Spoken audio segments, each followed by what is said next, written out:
voy a dar inicio al foro de capitalismo verde, haciendo negocio con la naturaleza. Probablemente también es un foro que podría recibir otros nombres. Podríamos hablar también probablemente del capitalismo verde haciendo negocio con la naturaleza y con las personas. También podríamos haberlo titulado probablemente el imposible capitalismo verde, o también el marketing verde, cuáles son sus límites y sus problemas. Entonces, un poco señalar que es verdad que actualmente parecen algunos espacios que eso del verde está de moda, y lo digo así en el sentido de que aparecen muchos mensajes en los medios de comunicación, ves muchas empresas que se suman al carro de lo verde, también se plasma en lo estético, y a veces es excesivo verde mal comprendido, y por eso digo lo de el verde está de moda, por todas las acepciones que a veces tiene de moda. Parece que puede ser transitorio, como si no fuese una cuestión, ¿no?, de problema de fondo real, pues una cuestión de tendencias, o como si fuese transitorio. Esa mala comprensión de lo verde a veces nos está llevando a una situación que yo llamo de ecofatiga. Hoy, por ejemplo, estaba leyendo la prensa y ponía eso de a 22 de agosto hemos agotado como sociedad los recursos que teníamos disponibles para este año, que el planeta tiene capacidad de poder generar, es decir, que ya vamos a consumir para el final del año 1,5 planetas. O decía, en el caso de España se sucedió el 22 de abril, y es verdad que aparecen muchas veces esos mensajes en la prensa. Parece que están allí, hay presión sobre esto, pero digo que a veces lo que genera es una cuestión de ecofatiga, porque también sientes una cuestión de ecoestafa.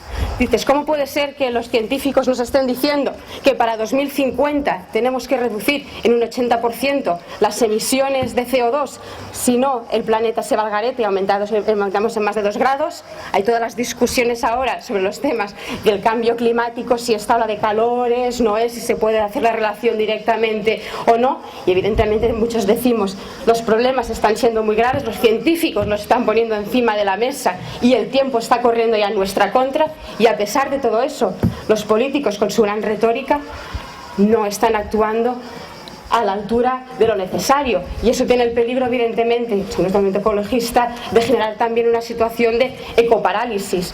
Digo que nos encontramos a veces en esa situación entre ecoestafa, ecofatiga y ecoparálisis. Entonces, un poco el foro que tenemos aquí esta noche pretende abordar algunas de estas cuestiones. El objetivo es desgranar lo que entendemos como capitalismo verde. Capitalismo verde se podría entender como la nueva ofensiva del neoliberalismo. Entonces, ¿qué es el capitalismo verde? ¿Qué significa? ¿Qué detrás?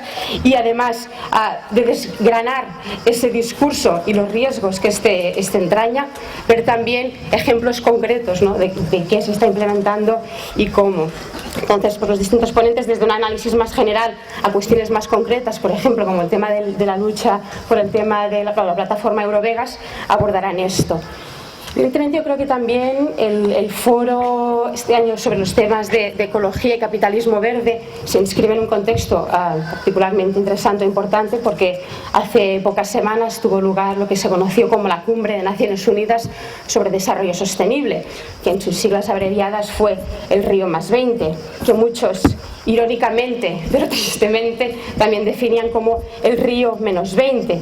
¿Por qué se entendía así? Pues porque la primera cumbre de Río fue en el año 92, y yo creo que cuando hablamos del Río-20 es que a veces se ha venido a constatar que el capitalismo en ese año 92 quiso hacer ver y que era compatible con la sustentabilidad, y 20 años después vemos que eso no es así, en esas, diríamos, parámetros y lógicas en la que este capitalismo opera. Y de hecho, haciendo un breve repaso en algunos de esos momentos, vemos como ya en el año 87 sale el informe este conocido como Nuestro Futuro Común de Brundtland, donde se acuña el tema de desarrollo sostenible y se indica evidentemente que es importante conseguir un desarrollo para las sociedades presentes sin poner en peligro el desarrollo de las sociedades futuras.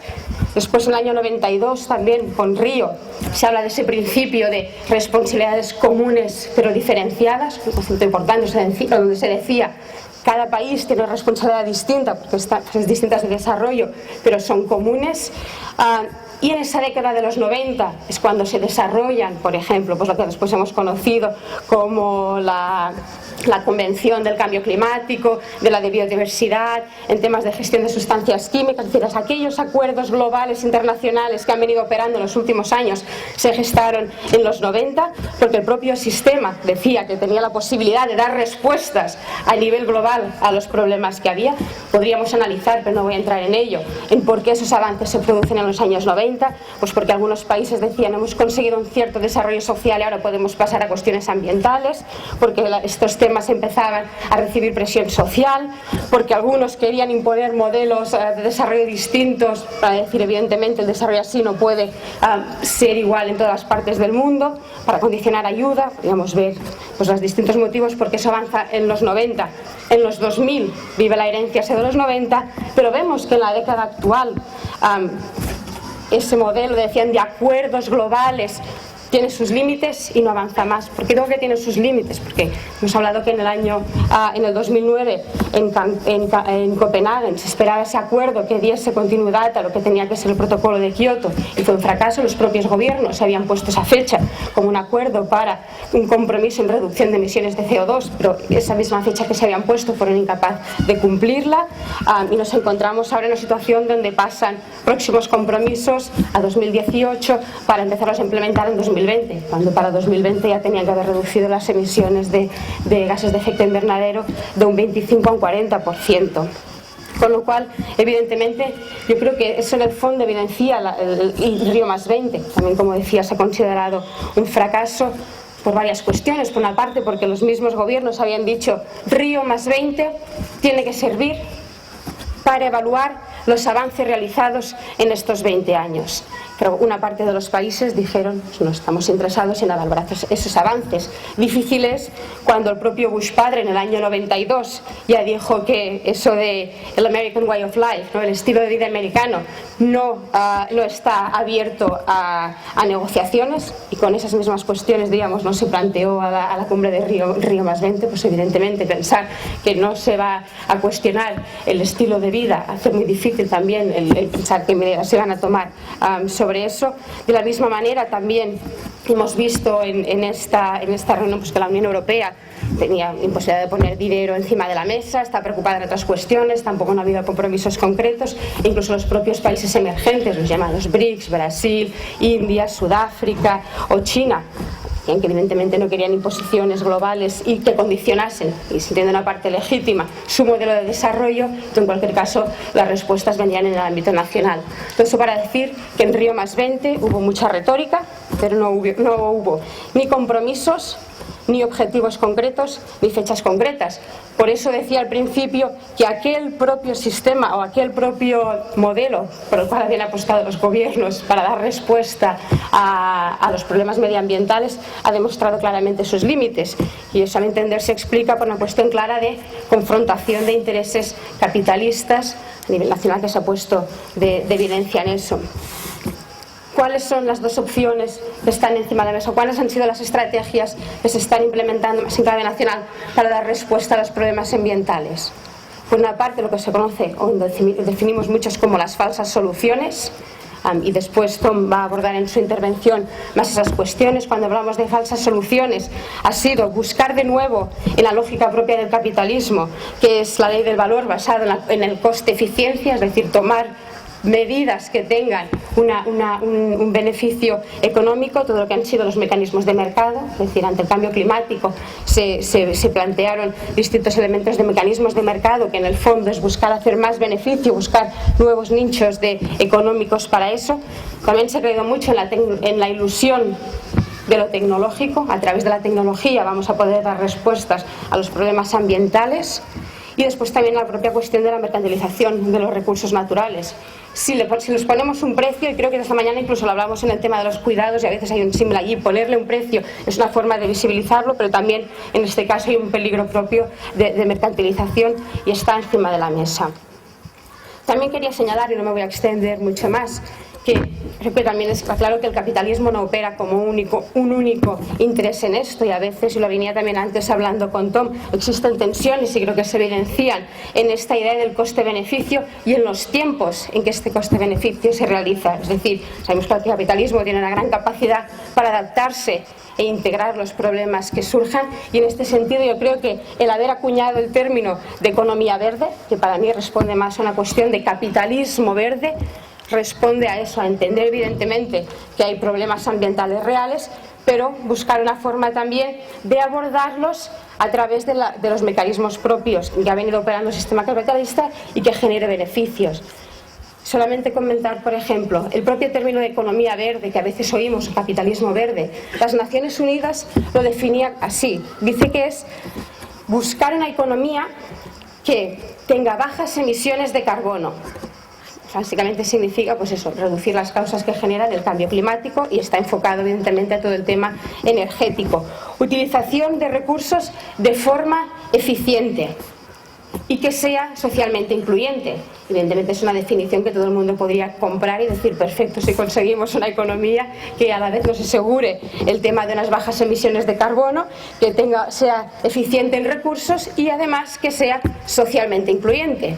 Pero claro, parece muchas veces que el capitalismo tiene esa capacidad de hacer una foto fija, es decir, hace una foto fija de la realidad y ha dicho sí, existe, porque además ya lo reconoce, se ven las crisis que hay, habla de las crisis alimentaria, financiera, de los recursos, de la energética, pero no, evidentemente no entra a analizar cuáles son las causas intrínsecas propias que nos han llevado a la situación actual.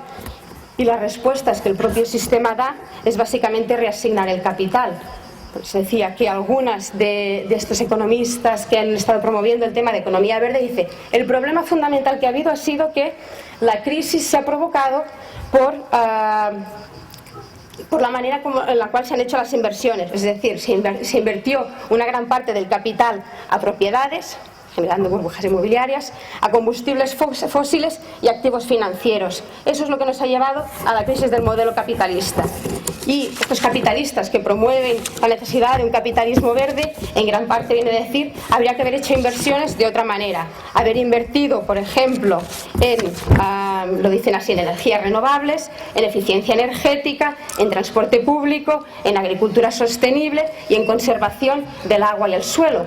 Cuando decía que existen estas tensiones es porque hay partes de sectores capitalistas que dicen sí, entonces lo que hay que hacer es regular más, no ir a la voluntarista, cambiar las inversiones, y hasta aquí incluso podrías comprar una parte del discurso sobre esto. Pero el problema fundamental que hay, y cuando se habla del imposible capitalismo verde, es que no se entra a abordar en esa foto fija que hablábamos de qué es lo que sostiene el modelo de producción capitalista. Es decir, está basado básicamente en la producción al servicio del beneficio económico, no procurar un beneficio social, con lo cual evidentemente el desarrollo de estos nuevos sectores productivos no estará pensado en clave de dar respuestas a las necesidades sociales. Al mismo tiempo, está pensado en una competencia entre capitales, lo cual hace muy difícil que se lleguen a acuerdos globales y básicamente abre una lucha entre intereses capitalistas. Y después además también se produce el problema de una tendencia a la acumulación. El propio capitalismo se define por esa necesidad constante de acumulación.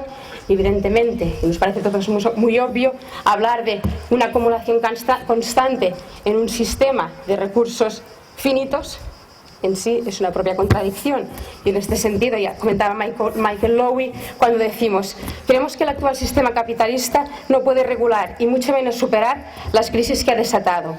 No puede resolver las crisis ecológicas porque hacerlo requiere poner límites a la acumulación. Cuestión central propia del capitalismo, por eso muchas veces hablamos del imposible capitalismo verde.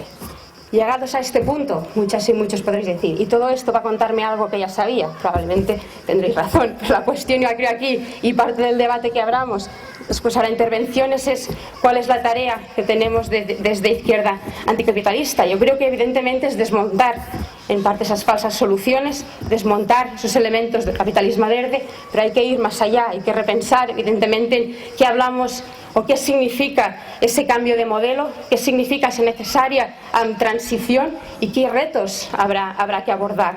En este sentido, el propio Lowy también decía, no hay que ilusionarse con la posibilidad de ecologizar el capitalismo, pero eso no significa que no debamos comprometernos con el combate por reformas inmediatas. Claro, ¿qué reformas inmediatas? Y esas reformas van a dar cambio realmente al paradigma actual, y eso son cuestiones, yo creo, que se plantean. También, ya para terminar, recientemente leyendo un artículo en que quizá muchas de vosotras y de vosotros habréis leído, de Isaac Rosa, comentaban con referencia a los temas de decrecimiento, tanto tiempo pidiendo reducir el PIB y demás, y ahora la propia crisis, ¿no? Y el consumo lo ha hecho de golpe. Pero claro, ¿Es realmente así como lo queremos? Está claro que no, y esos son retos y respuestas que habrá que abordar para poder dar respuesta a esa necesaria solución que nos confronta entre una barbarie, evidentemente este capitalismo verde al final lo que va a generar pues va a ser más gente marginada, y lo vemos con el cambio climático, los impactos que tiene, o avanzar hacia el ecosocialismo o el socialismo. Y creo que aquí el debate es plantearnos qué es el programa ecosocialista y en lo concreto y en la práctica cómo avanza. Y ahora sí, ya para terminar esta breve introducción, leyendo hace poco el libro de Jorge Richman, El socialismo puede llegar solo en bicicleta, ese símil de la transición, en cierta medida él hablaba de la metamorfosis. Yo le pregunté en una ocasión, cuando hablas de la metamorfosis, ¿no?, ¿a qué te refieres? Entiendo evidentemente que los capitalistas, con esta lógica del capitalismo verde, piensan que los cambios pueden ser posibles, que transcurran en una habitación aparte, donde la gente prácticamente sea observante y el resultado se produzca. Pero está claro que la metamorfosis que precisamos en esta, pues eso implica estar todos dentro y definir cómo ese nuevo ser, por así decir, va a ser. Entonces, con esta parte más general, correspondía de reflexiones, voy a dar la palabra, en primer lugar, a Tom Kuchar, de Ecologistas en Acción, que estuvo en Río +20, también para que nos cuente un poco, pues eso, fue la experiencia y ahonde más en algunas cuestiones de los debates que hubo allí. Luego voy a dar la palabra, después va a intervenir Esther Vivas, donde va a hablar más de las cuestiones también de las crisis que hablábamos, en particular de los temas de soberanía alimentaria. Seguidamente voy a pasar la palabra a Iñaki Olano, de Ecologistas en Acción de Huelva, para que nos hable también esta parte de modelo que hablábamos, ¿no?, de desarrollo, en particular en los temas también de transporte y urbanismo, y terminar con una experiencia concreta de lucha de Jaume Grau con el tema de la plataforma de Eurovegas. Agradeceros aquí a todos eso que hayáis venido. Pues muy buenas noches, es una alegría y tengo mucha ilusión compartir este debate hoy aquí con vosotras y vosotros. Tengo 3 notas introductorias. La primera, un poco vinculándola con lo que acaba de introducir Judith, es en las últimas movilizaciones con el sector de la minería. Yo aquel día fui a la manifestación de los mineros y estuve con medio cuerpo en esa manifestación, que no suele ocurrir porque normalmente pues me gusta ir a las movilizaciones, pero ahí estaba solo medio cuerpo, y el otro medio cuerpo estaba con las víctimas del cambio climático y sobre todo de nuestro modelo de producción y consumo, que genera una enorme deuda y una huella ecológica fundamentalmente en los países del sur, y que es un conflicto, el del norte-sur, que suele desaparecer cuando la crisis nos ataca y nos enfrenta, digamos, de forma tan brutal como está sucediendo hoy en día, ¿no? Entonces, no debemos de ninguna manera pasar por encima de estas relaciones norte-sur que siguen existiendo, y como bien lo hemos conocido esta semana cuando fueron asesinados 34 mineros en una mina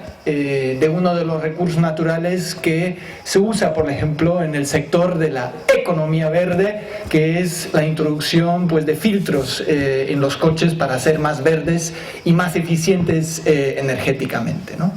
Entonces, comenzar esa introducción también con una memoria a las víctimas recientes y con todas las víctimas de este capitalismo feroz que tanto estamos movilizándonos conjuntamente.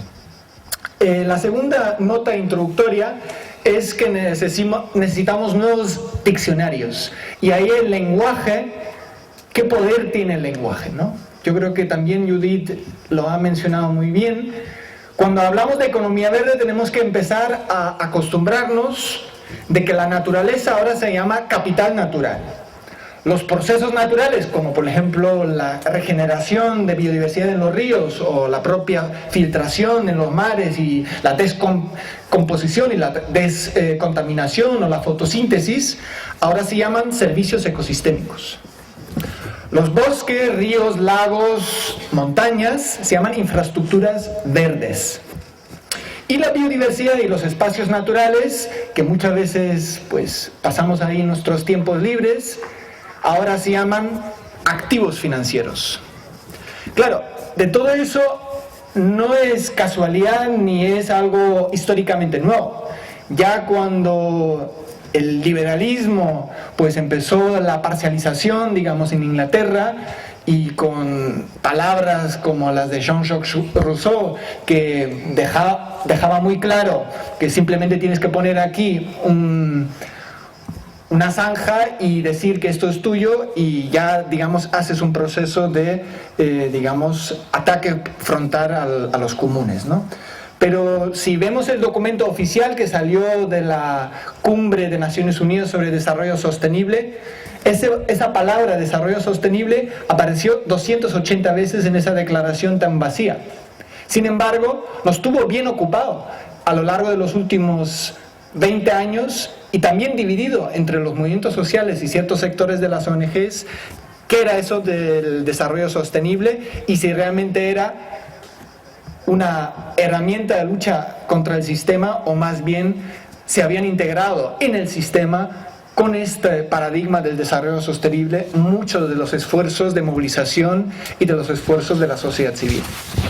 La tercera nota introductoria quería polemizar un poco en el sentido, cuando nosotros sacamos una nota de prensa sobre la cumbre reciente de Río +20, dijimos efectivamente que era un gran fracaso.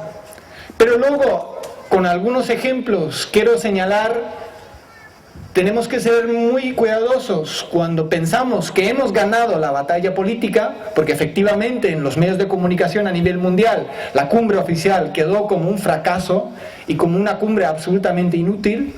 Pero luego tenemos que analizar cuáles son las estrategias de poder, tanto económico como político, y tal vez en ese vacío del fracaso y de la indefinición, sin fechas, sin compromisos, cabe muchísimo actuar de reconstrucciones de poder corporativo y del capitalismo con este nuevo blindaje de lo verde y de lo ecológico. Pero luego voy a entrar más en detalles en eso. Lo primero que podríamos entonces señalar, si hacemos un análisis de esta estrategia del capitalismo verde, que tenemos un asalto en toda regla a los bienes comunes. Y ahí pues la izquierda anticapitalista tiene una responsabilidad muy grande en definirse cuáles son estos bienes comunes y cuáles son nuestras estrategias políticas para no solo recuperar, defender, sino hacer de estos bienes comunes una lucha política contra el capitalismo. Y eso lo digo también porque estamos en pleno auge de una defensa de estrategias neo-keynesianistas cuando hablamos de alternativas a la Unión Europea.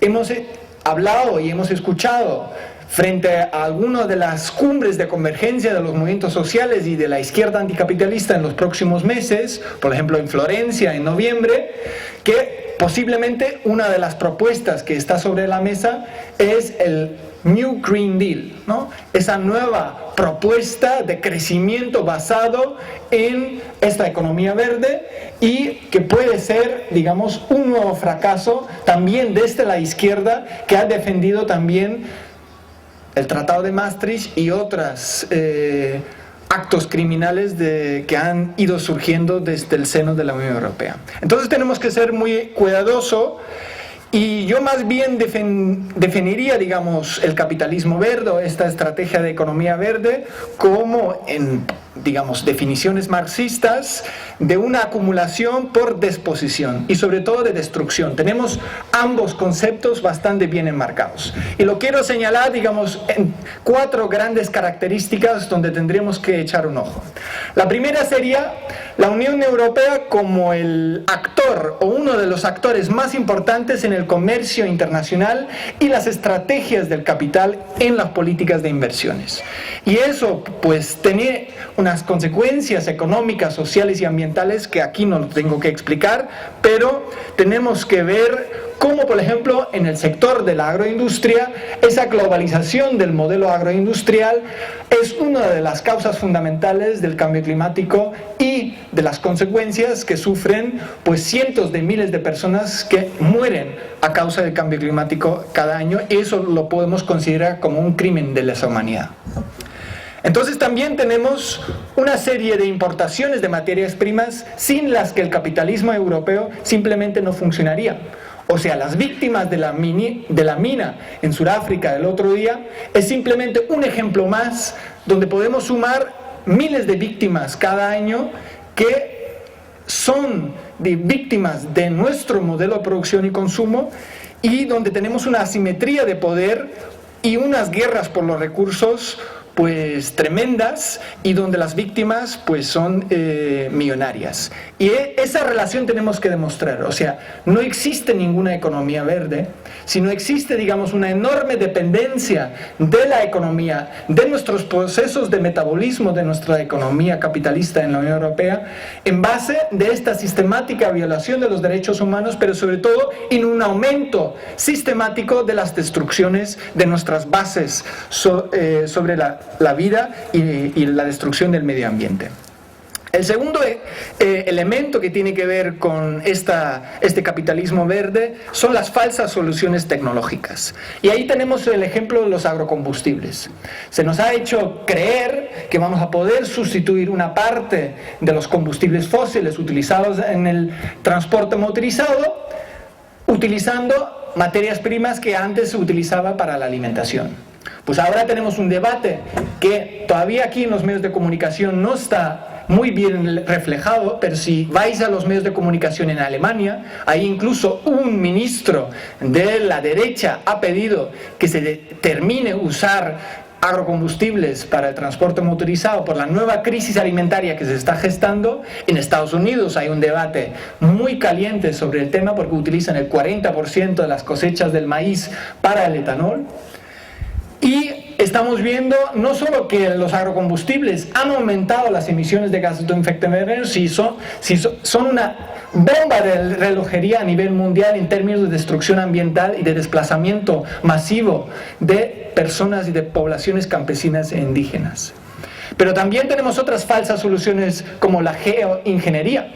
Están intentando tapar los montes poniendo plásticos enormes en los polos norte y sur. Están intentando fertilizar los océanos con la intención, digamos, de crecimiento de algas para captar más dióxido de carbono. O sea, toda una serie de locuras tecnológicas con las que intentan manipular el calentamiento global y el clima, donde invierten cientos de millones de dinero de investigación y de dinero público, por supuesto, porque en esto todavía no han invertido grandes cantidades las empresas privadas, porque es un sector absolutamente destinado al fracaso. Tenemos la nanotecnología, y como nueva cuestión, y donde hay una convergencia con el tercer elemento que quiero mencionar, que son las falsas soluciones y la creación de nuevos mercados. Y de nuevos mercados hemos visto muchos, pero sobre todo basado en leyes, donde claramente vemos esa complicidad entre el capital y el Estado. Como en los años 70 no hubiera sido posible ese proceso brutal de privatización en los servicios públicos, tampoco hubiera sido posible esa enorme financiarización y creación de capitales financieros en los mercados vinculados a esa economía verde, como por ejemplo los mercados de carbono. Solo el año pasado hubo 144.000 millones de euros en los mercados de carbono. Solo el 0,2%, o sea, una minucia, se ha utilizado para llevar a cabo proyectos de energías renovables. O sea, la gran cantidad que se movía ahí era simplemente pura especulación financiera. Pero algunas empresas han ganado en horas miles de millones de dólares o euros. Y eso fue creado a través del Protocolo Kioto y fue permitido a través de estos mercados, que por ley, porque en la Unión Europea existe un sistema donde están obligados los estados de crear estos mercados y estas falsas soluciones que por supuesto no han evitado que las emisiones de gases de efecto invernadero hayan aumentado a nivel global. Podría entrar en detalles, pero no hay tiempo, pero podríamos mencionar otros donde incluso la Europol, o sea, la policía por nosotros odiada de la Unión Europea, ha dicho que igual los mercados de carbono son uno de los fraudes financieros más grandes de la historia de la Unión Europea. O sea, incluso, digamos, se han metido ahí un gol en su propio tejado. Pero vamos, ahora estamos viendo una convergencia entre estas falsas soluciones y esta creación de mercados, y donde hay un nuevo paradigma que nos quiere presentar la Unión Europea, que es la bioeconomía. ¿Estamos de acuerdo? Hay una crisis energética, incluso los sectores más conservadores reconocen que de aquí a 20, 30 años va a haber un problema grave de acceso y de oferta en términos de combustibles fósiles. La Unión Europea en el 2030 va a importar el 95% del petróleo y el 83% del gas natural, o sea, todos los yacimientos en el Mar del Norte, etcétera, están disminuyéndose, y todas las grandes políticas de política exterior van hacia el acceso y el control a los recursos naturales, sobre todo los energéticos. Eso tanto en el África del Norte, lo vemos en el Oriente Medio, lo vemos en Asia Central, la reciente entrada de Rusia, ya me están mostrando, digamos, del tiempo, a la Organización Mundial de Comercio, etcétera. Voy agilizando. Esa bioeconomía que pretende utilizar la biomasa, o sea, estamos hablando de bosques, estamos de materias primas agrícolas, estamos hablando de la biomasa en los océanos, que es, por cierto, la mayor cantidad de biomasa disponible a nivel mundial. Pues eso lo quieren convertir en sustitutos de estos recursos fósiles utilizados en los procesos de desarrollo industrial en las últimas décadas. O sea, crear plásticos, biofármacos en base de esta biomasa. El cuarto elemento en relación a esa economía verde o acumulación por disposición tiene que ver con los procesos de financiarización. O sea, una vez más, como en los años 70, se está planteando una enorme burbuja de oxígeno para estos mercados financieros en estas turbulencias de los sectores inmobiliarios de estos últimos años. Y ya hemos visto cómo, por ejemplo, los mercados de carbono han fracasado, porque comenzando con un precio de $30 la tonelada de CO2, han llegado a cotizar en la bolsa de dióxido de carbono en Londres hasta 2 o menos de euros o dólares la tonelada. Por lo tanto, ahí estamos también viendo la creación de nuevas burbujas, pero sobre todo estamos viendo una promoción enorme del sector privado en inversiones para estabilizar el sector bancario, que tan volátil es, y sobre todo para generar nuevos flujos de dinero público hacia estos sectores privados, y un nuevo proceso que luego, si me permiten, voy a explicar un poquito más con un ejemplo en Inglaterra, que también en Estados Unidos y en Alemania ya se están aplicando. Entonces también tenemos una clara posición de mercados internacionales. Por un lado, necesitamos acceso a recursos baratos, pero al mismo tiempo necesitamos mercados a donde exportar las tecnologías de esa nueva economía verde. Véase, por ejemplo, Alemania, donde están número 1 en la exportación de tecnologías solar o eólica, y al mismo tiempo son el mayor exportador de coches que contaminan, digamos, nuestra atmósfera. O sea, estas contradicciones también tenemos que mostrar cuando hablamos de ese capitalismo verde imposible, como lo menciona Judith. O, por ejemplo, cuando las grandes empresas petroleras se quieren mostrar verdes, pues British Petroleum, por ejemplo, solo genera con energías renovables una décima parte del 1% de su generación de energía diaria en términos de energías renovables.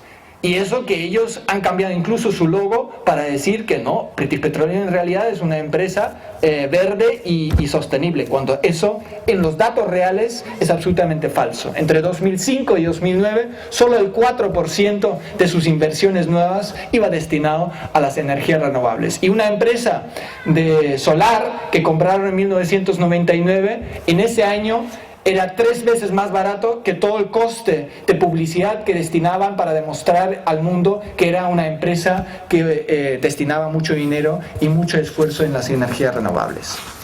Bueno, claramente lo que no se están poniendo en cuestión con esa máquina de crecimiento, que en la economía verde prevalece la competitividad y sobre todo incrementa la contaminación, el uso irracional de los recursos y profundiza la explotación laboral. De hecho, en muchos estudios sobre energías renovables o sectores de economía verde vinculadas, podemos ver cómo estos empleos verdes tienen condiciones laborales en minas de litio o coltán, que se usa mucho en estos sectores, pues con baja o ninguna sindicalización, trabajos precarios, usando tóxicos, deslocalizaciones permanentes de las empresas, fraude fiscal y bajos salarios y sobre todo ninguna decisión de los sectores sindicalizados sobre los medios de producción.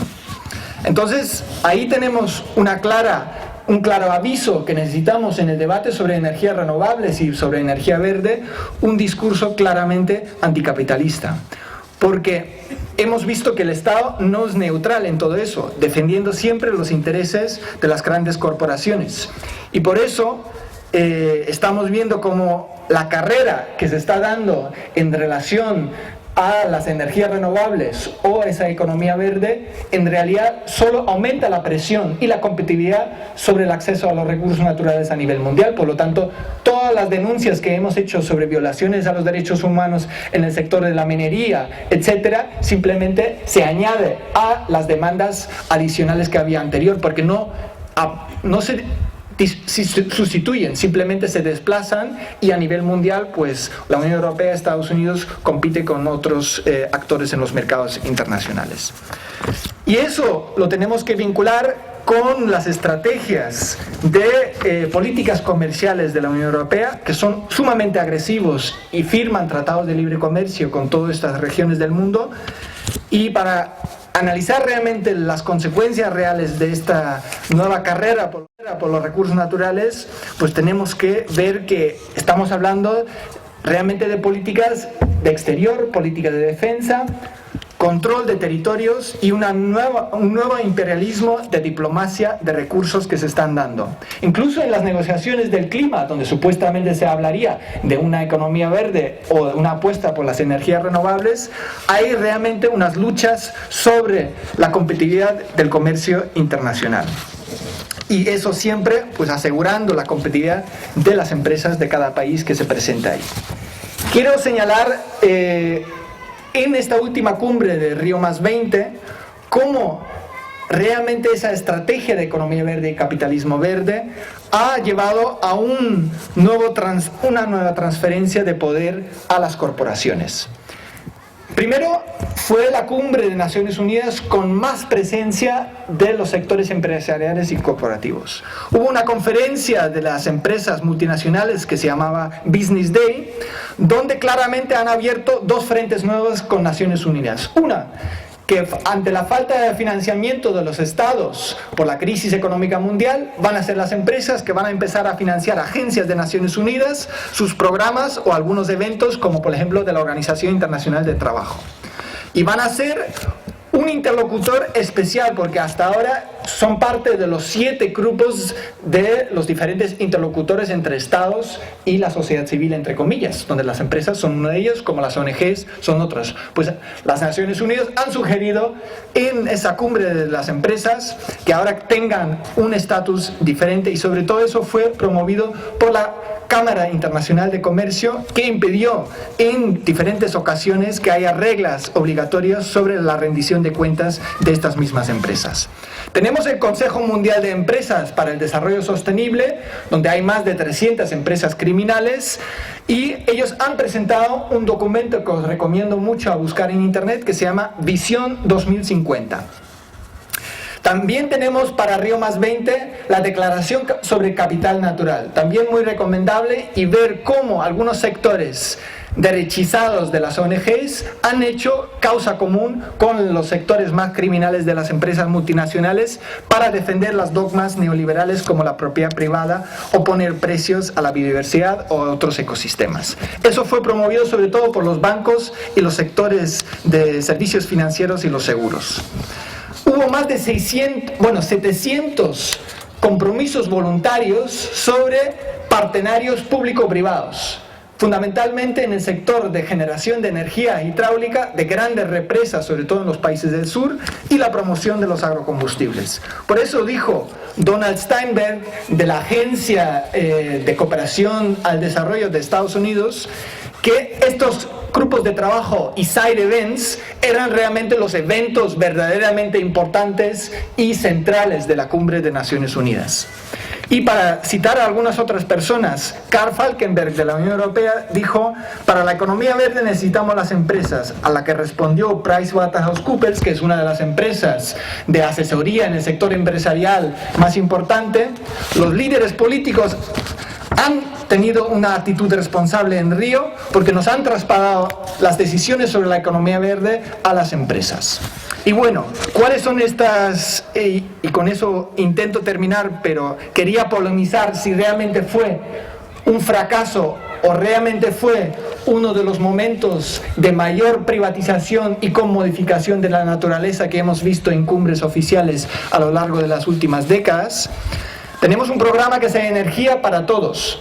Eso suena muy bien, ¿no? Energía sostenible para todos. Pero en realidad es un programa promovido por Naciones Unidas con las grandes empresas del sector energético para ampliar los mercados y, junto con los bancos, financiar programas de expansión de la privatización y liberalización del sector eléctrico. Invertir para la contabilidad verde, otro programa presentado sobre todo por dos ONGs, WWF y la Nature Conservation Fund, que es una gran ONG de Estados Unidos, que es responsable, por ejemplo, del desplazamiento de comunidades indígenas y campesinas en diferentes países del mundo para preservar la naturaleza. O, por ejemplo, otro documento que os recomiendo mucho a buscar en internet, Más allá del Producto Interno Bruto, Beyond GDP. Eso fue un documento presentado por el Banco Mundial, donde es muy curioso cómo usan nuestro lenguaje sobre el crecimiento económico, de dejar, digamos, el Producto Interno Bruto como medida para nuestros modelos económicos alternativos, y cómo le dan la vuelta y ofrecen, digamos, el sector corporativo como los que van a ir en esa dirección. En ese mismo va el documento sobre contabilidad de riqueza y valoración de servicios ecosistémicos. Con estos ejemplos simplemente quería señalar que hubo bastante preparación y lobby y presión por el sector empresarial, que claramente sale fortalecido de esta cumbre, y donde claramente tenemos un nuevo grado de implementación de políticas público-privadas, donde tenemos un nuevo control corporativo sobre las políticas, donde se estamos sustituyendo leyes donde podemos prohibir la contaminación por mecanismos de mercado. Ellos han conseguido que incluso en algunos actores como la propia Unión Europea, eso es el camino donde se van a poner no solo políticas públicas, sino también mucho financiamiento de la propia Unión Europea y de los Estados miembros, y eso es un proceso muy peligroso y al que tenemos que meter más dientes de análisis y de reflexión, porque efectivamente frente a lo que se nos avicina ahora mismo, pues estos nuevos señores, entre comillas, o de las tierras que antiguamente analizamos cuando analizamos el capitalismo y la privatización de los bienes comunes con las tierras, etcétera, pues hoy en día tenemos nuevos másteres de la bioeconomía, que son las grandes empresas energéticas, los bancos, las empresas farmacéuticas, las empresas del sector químico, las empresas del sector de las semillas, de la agroindustria, que están creando nuevos conglomerados con estas políticas, con enormes subvenciones públicas y enormes facilidades, donde estamos viendo pues desaparecer muchos de los avances que el movimiento ecologista y el movimiento social en general ha conseguido con luchas muy importantes a lo largo de las últimas décadas, y con un plumazo o con una cumbre que la de Río +20 se ha puesto en entredicho muchas de estas luchas ecologistas. Igual luego en el debate pues podemos entrar en algunos detalles más. Muchas gracias. En un foro como el de hoy, en el cual hablamos de la economía verde, como muy bien han señalado Judith y Tom, queda claramente de manifiesto que esto de la economía verde no tiene absolutamente nada de verde.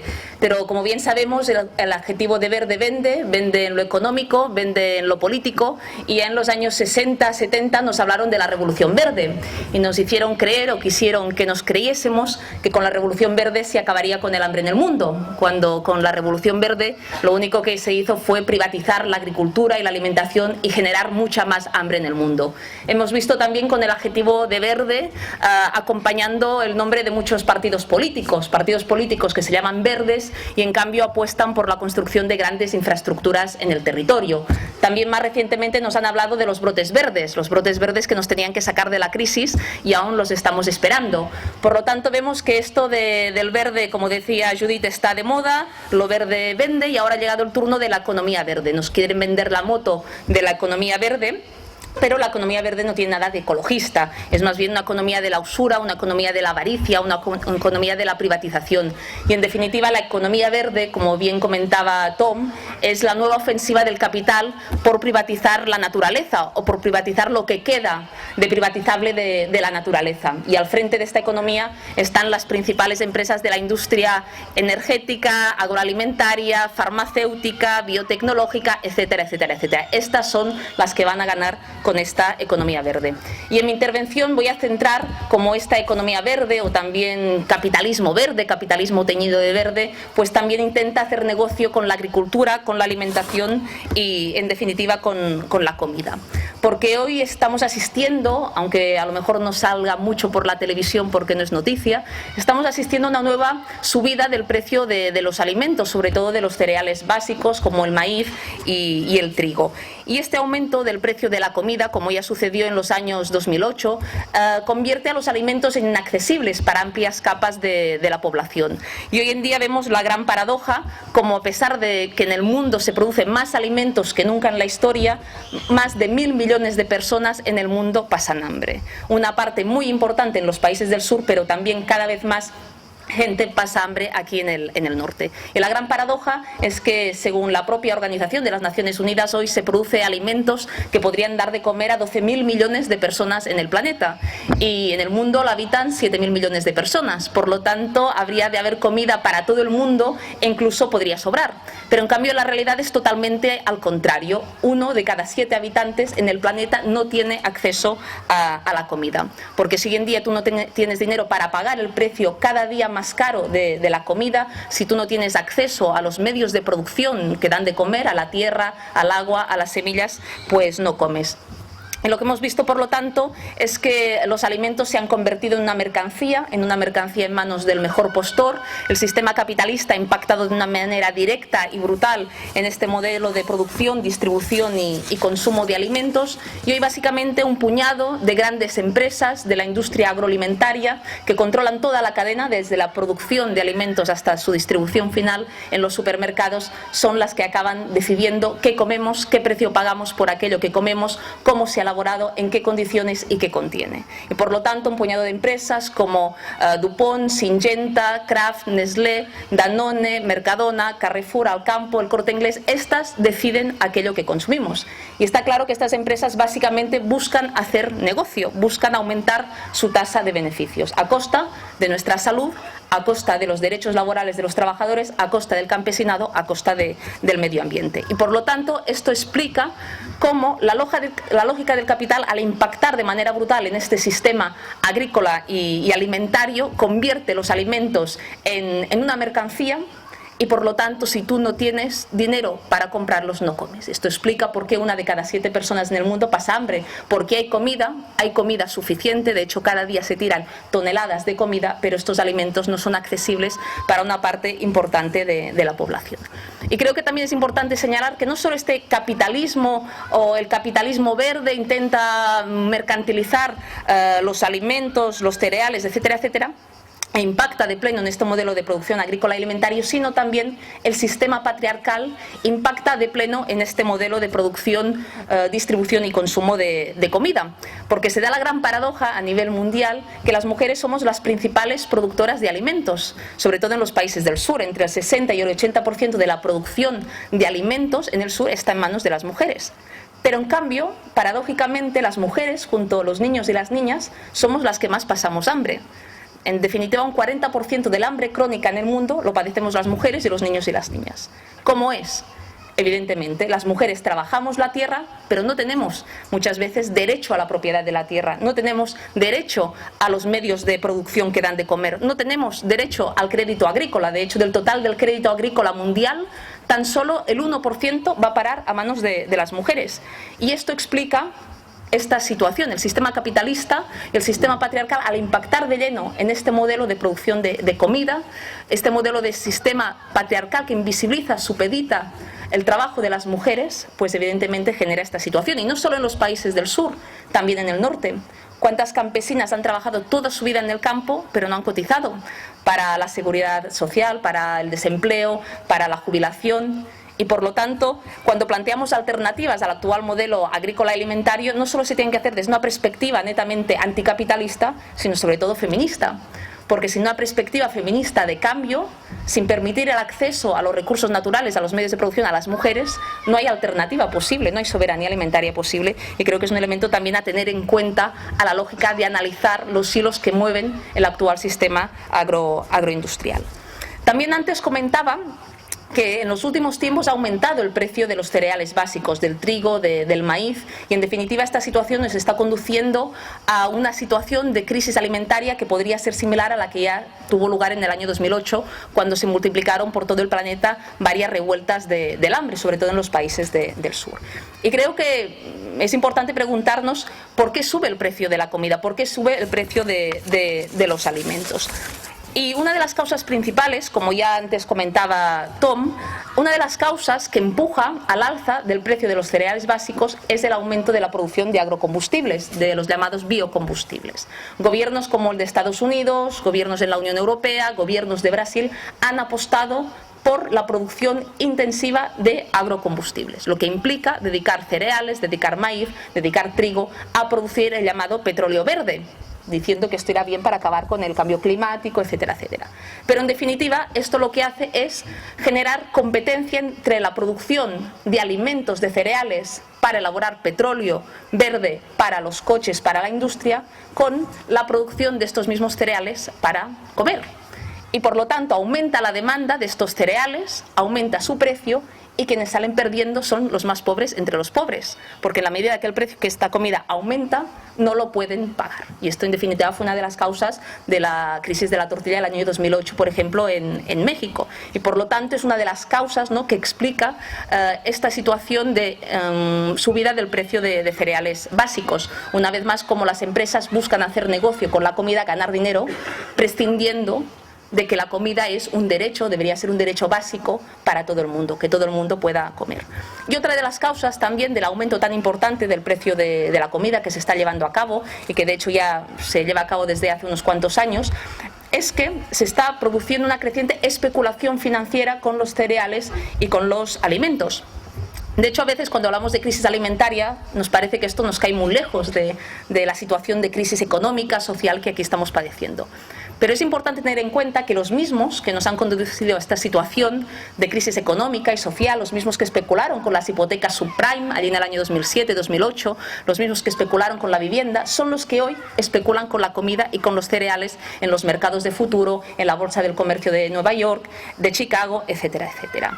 Bancos, compañías de seguro, fondos de inversión, porque ¿qué hay más seguro que la comida, que los alimentos, que los cereales para especular? Porque todas y todos tenemos que comer cada día. Y esto hace que, por ejemplo, hoy tú vas al Banco de Sabadell y el Banco Sabadell pues te ofrece un fondo de inversión que especula con los alimentos, que especula con el trigo, con el maíz, con la soja. Catalunya Caixa, buena conocida de la familia, ¿no?, porque nos quiere llevar frente a los tribunales por haber ocupado su sede y más en concreto el despacho de su presidente en su sede central en Barcelona, pues Catalunya Caixa, que nos quiere llevar, como os decía, frente a los tribunales, pues esta entidad especulaba hace un año con alimentos. Tenía un fondo que llamaba un depósito 100% natural, que anunciaba con unos granitos de cacao, de café, de maíz, de azúcar, y que ofrecía a sus clientes, y si estos invertían en estos depósitos, pues les daba una rentabilidad muy alta. ¿Cuál era la contrapartida? Que esta rentabilidad se hacía a costa de especular con la comida y, por lo tanto, hacer negocio con el hambre. Y por lo tanto yo creo que aquí queda bien claro quienes tienen que ser juzgados, quienes tienen que ir a dar explicaciones frente a un tribunal, no son los activistas sociales que luchamos para recuperar todo aquello que nos han robado, sino estos bancos, estas entidades bancarias que básicamente no solo especulan con la comida, sino que estafan a la gente con las preferentes, hipotecan a las familias de por vida dejándolas a la calle. Y hablando de este tema, quería hacer referencia a la acción que los compañeros y compañeras del SAT hicieron hace unos días, ocupando un Mercadona, un Carrefour y sacando sin pagar pues 9 carritos de comida básica que dieron a las personas que más lo necesitaban. El ministro de Interior, Jorge Fernández Díaz, dijo que el fin no justifica los medios. Creo que es interesante analizar esta frase, porque ellos esta frase se la aplican día sí, día también. Porque con el teórico fin, según ellos, de acabar con la crisis, que más que acabar con la crisis nos hunde aún más a todas y a todos en la crisis, pero con este fin de acabar con la crisis justifican políticas de recortes, de privatizaciones, de subida del IVA, de congelación de las pensiones, de recorte de la prestación de desempleo, etcétera, etcétera. Por lo tanto, su fin sí justifica los medios. Y esto creo que es una buena prueba de su clara doble moral que vemos en distintos ámbitos. Pero aparte de esto, la acción del SAT a lo mejor podía ser ilegal. Pero en un país donde cada día se tiran toneladas y toneladas de comida por parte de los supermercados y a la vez más de 1 millón de personas en el Estado español pasan hambre, a lo mejor la acción del SAT es ilegal, ¿no? Los van a llevar también a los tribunales, como pasa a la mayoría de activistas hoy. Pero en cambio es del todo legítima, es una legitimidad brutal y que nos golpea a la cara. Porque aquí los ladrones no son los compañeros y las compañeras del SAT, sino son empresarios como Juan Roig, que ha amasado una de las principales fortunas del país, precisamente explotando a sus trabajadores, no permitiendo el derecho a sindicalizarse de sus trabajadores, pagando un precio de miseria a los campesinos por sus productos y hundiéndolos en la miseria, y no permitiendo a las familias más pobres recoger la comida cuando estos les sobre la tiran a la basura. Por lo tanto, queda bien claro que estos personajes como el señor Juan Roig, Mercadona, Carrefour, Alcampo, Syngenta, Dupont, son los responsables de esta situación de crisis, no solo alimentaria, sino económica, financiera y social. Y son ellos quienes tendrían que ir a la cárcel. Porque estas empresas de la agroindustria son las que nos han conducido a una situación de creciente vulnerabilidad alimentaria y de hambre. Nos han conducido a un modelo agrícola alimentario donde el campesinado desaparece de nuestras tierras. Hoy tan solo en el Estado español el 5% de la población activa es campesina, en Cataluña el 1%, y esta cada vez es más envejecida. Esto nos lo contaba Pep Riera en la primera universidad de verano que hicimos aquí también. Vemos cómo la agrodiversidad desaparece de nuestros campos, y esto no lo decimos nosotros, lo dice la propia Organización de las Naciones Unidas, que en los últimos 100 años ha desaparecido el 75% de la agrodiversidad. Vivimos un modelo de alimentación kilométrica con alimentos que recorren miles de kilómetros en el globo, tanto aquí como en los países del sur. Aquí comemos comida que nos viene de la otra punta del sur, y el sur, sus mercados son invadidos por productos subvencionados a la agroindustria en el norte.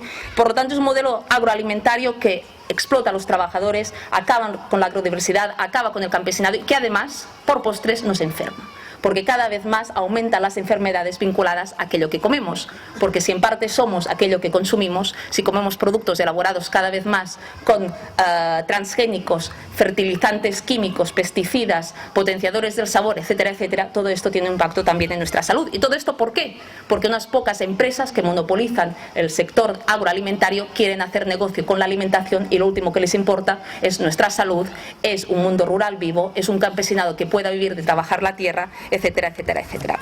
Y para ir terminando, creo que todo de esto pone claramente encima de la mesa que es necesario un cambio radical de modelo, de producción, de distribución, de consumo de comida, y que en definitiva lo que tenemos es que recuperar nuestra capacidad de decidir sobre aquello que comemos, el derecho a decidir, aquello que a menudo nos niegan, no solo a nivel individual, sino también como pueblo.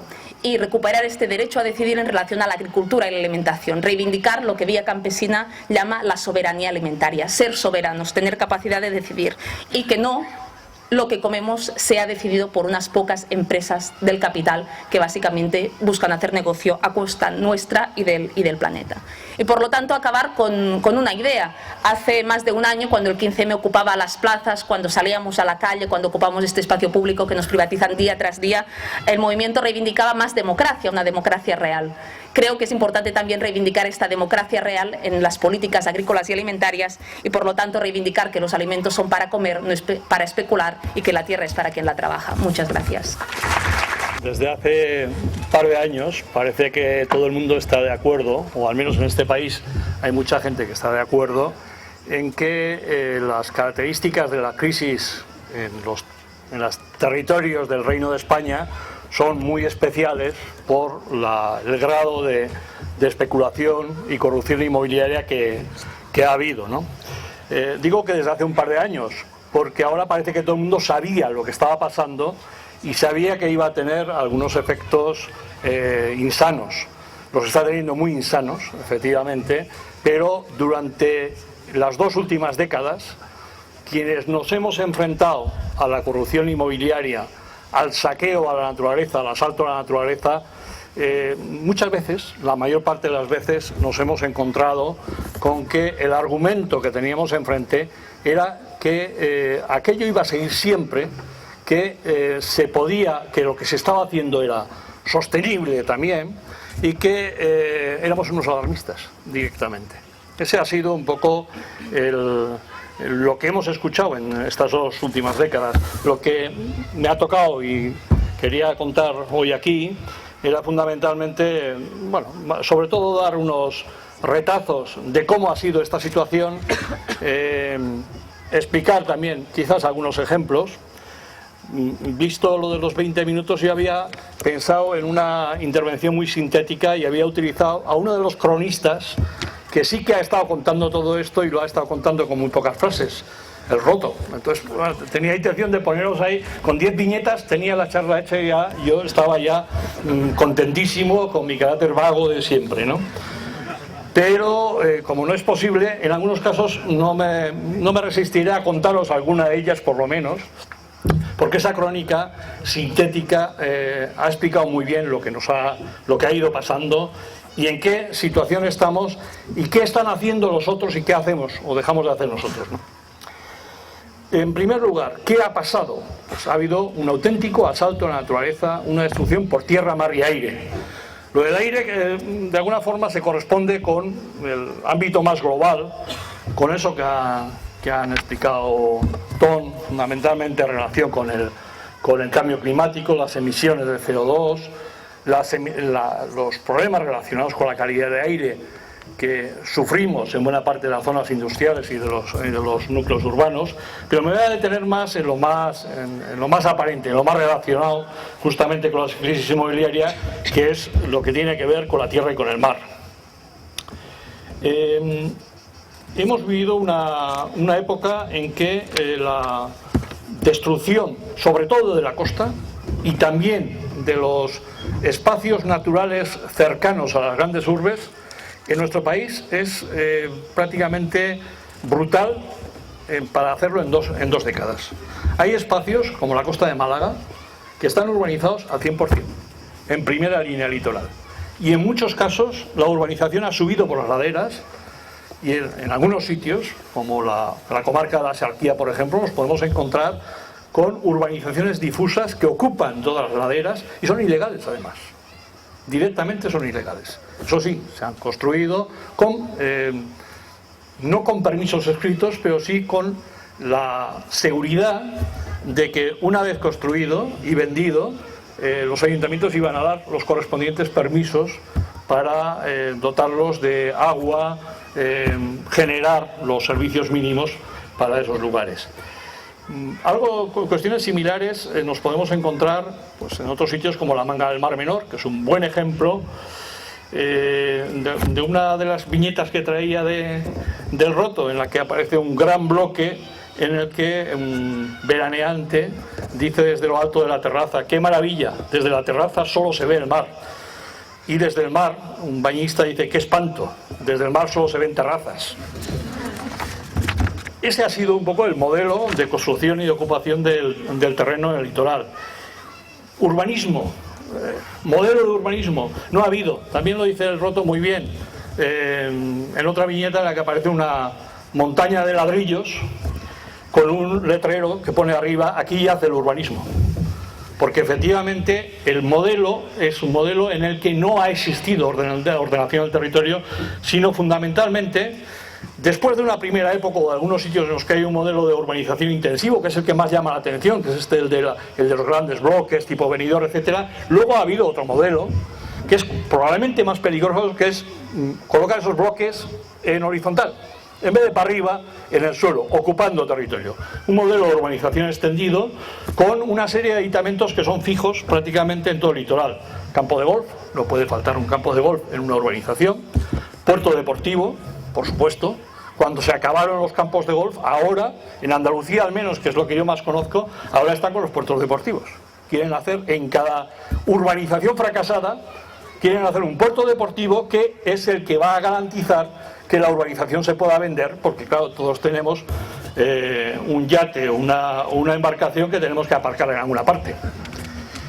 De alguna forma también, bueno, esto tiene sus variables, o sea, las estaciones de esquí en este país, que cada vez tiene menos nieve, pues van a ser otro elemento importante también. Son urbanizaciones que ahora se planteará que se usen para el verano, porque para el invierno va a ser un poco complicado.